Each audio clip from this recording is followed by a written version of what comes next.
We're going to continue the conversation about the floated impeachment inquiry, possibly the possibility for one by Assembly Speaker Robin Voss on Friday in Wausau. And up next, we got Andrew in Waukesha calling in.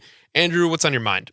First of all, I'll just say that thanks for taking my call. As a Republican and one that despises the leadership of Voss because he's a bully and a tyrant, this is just red meat. The Senate's not going to have any kind of impeachment trial for anybody. This is just to drum up support among all the conservatives, and because there's a lot of negativity towards Voss in those same conservative circles. So that's issue number one.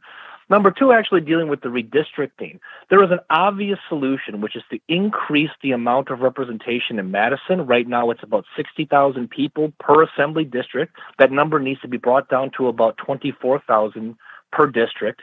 And in that way, then you would have more, of an even keel. It would represent more the way the popular vote comes out in the general elections. The reason why that is not advocated is because what the Democratic Party wants to do through the judicial process is to gerrymander their own maps. That's the bottom line. The solution is simple. More representation, more districts. You'd have more reps coming out of Madison, Milwaukee, and maybe kind of even things out.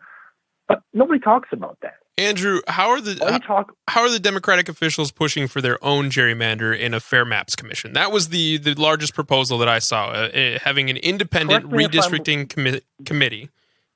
Well, first of all, so the Supreme Court did throw out Tony Evers' maps because it was gerrymandered around ethnic minorities. That's number one. Number two is, let's stop pretending like nationwide Democratic states don't have weird-looking gerrymandered districts. They do.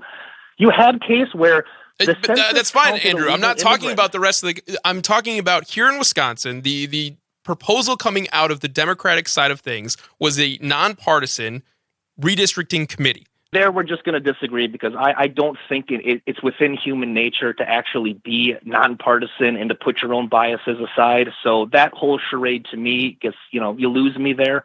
But whatever. I mean, whether or not somebody has a fair map or a bipartisan map or, it's like, look, why not have a conversation about representation, which is what we're trying to actually achieve. And again, when I talk about Voss, I can tell you as a Republican voter, Voss has a stranglehold on the party. He does not represent the interests of the members. He represents himself. This is about representation, not about maps. I agree with that statement 100%, actually. And I agree as well that increased representation would allow individual reps to have a better connection to their constituents.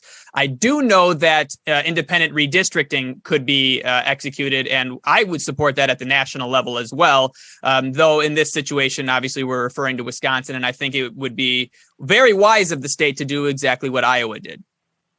At the end of the day, the maps you're going to get, if you do not increase the number of districts, are not going to change the outcomes, because the election outcomes that put more Republicans in the Assembly and the Senate have more to do with geography. If you want more Democratic reps in Madison, increase the amount of districts and the amount of reps in Madison. That would be a legitimate argument that you could actually get popular support for. I don't disagree with that. I don't disagree at all with that, actually. And I think we should be doing that at the national level as well. I think 435 reps in the House of Representatives is abysmally low for a nation that continues to grow.